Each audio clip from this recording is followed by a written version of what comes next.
Hei! Polisi goblok! Pikir! Apa itu? Ya.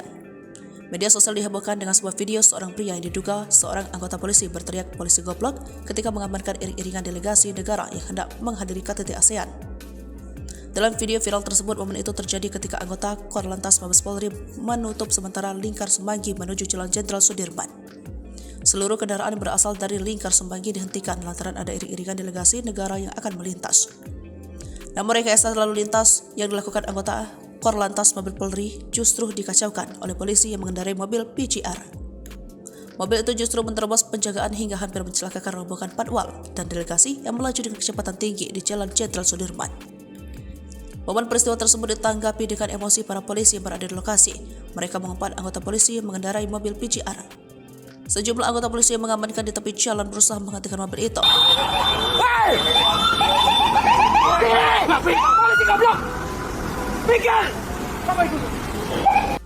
Tak diketahui waktu kejadian ataupun siapa sosok polisi di balik kemudi PCR itu. Begitu juga dengan anggota polisi yang mengumpat polisi yang mengendarai mobil PCR. Hanya saja, video itu kini viral menjadi lucuan warganet di media sosial.